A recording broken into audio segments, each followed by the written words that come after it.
OBC नेते लक्ष्मण हाकेंचा पुन्हा एकदा अजित पवारांवर निशाणा. धर्मवीरांच्या पक्षाला धरणवीराची साथ हवीच कशाला, फेसबुक पोस्ट करत हाकेंचा सवाल. राष्ट्रीय स्वयंसेवक संघ आणि भाजपाची नागपुरात बैठक. आगामी निवडणुकीच्या पार्श्वभूमीवर रेशीमबागमध्ये बैठकीचं आयोजन. फडणवीस बावनकुळे उपस्थित राहण्याची शक्यता. ठाकरेंच्या शिवसेनेचे प्रमुख उद्धव ठाकरे ॲक्शन मोडमध्ये. आज मुंबईतील विभाग प्रमुख, शाखा प्रमुखांची घेणार बैठक. सकाळी 11 वाजता सेना भवनात बैठकीचं आयोजन. तुम्ही आमचे शिवसैनिक आहात की घोसाळकरांचे, उद्धव ठाकरेंचा दहिसरच्या शिवसैनिकांना सवाल. दहिसर वॉर्डमधील शाखा प्रमुख, गटप्रमुखांना बैठकीसाठी बोलावलं.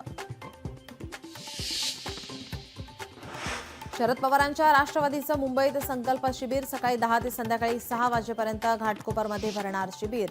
शरद पवारांसह मुख्य नेत्यांच्या मार्गदर्शनाखाली शिबिर. राज्यभरात आजपासून मान्सून जोर धरणार. कोकणात अनेक भागात जोरदार पावसाची शक्यता.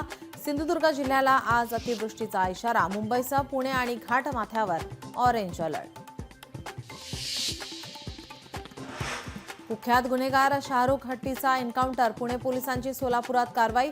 पोलीस पकडण्यासाठी गेले असता आरोपीने हल्ला केल्याने उलट गोळीबारात पोलिसांकडून एन्काउंटर. पंतप्रधान मोदी आजपासून 5 दिवसीय परदेश दौऱ्यावर. ऑपरेशन सिंदूर नंतर पहिलाच परदेश दौरा.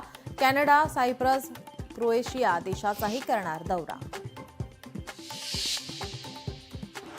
सार्वजनिक गणेशोत्सव मंडळाचा आज मुंबईत मेळावा. मंत्री आशिष शेलार मेळाव्यात मार्गदर्शन करणार. हायकोर्टाने पीओपीच्या मूर्तींवरील निर्बंध हटवल्यानंतर मेळावा.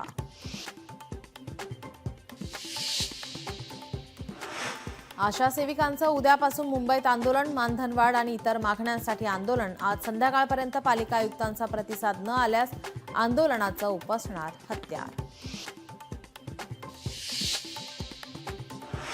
पंढरपुरात आजपासून टोकन दर्शनाला सुरुवात. आजपासून विठू रखुमाईचं टोकन दर्शन सुरू. सकाळी 10 वाजता दर्शनाला शुभारंभ.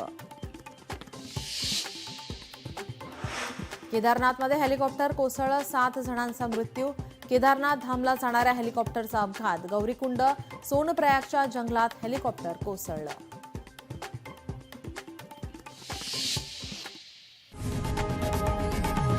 लोकशाही मराठी ऐका, पहा, जागरूक रहा.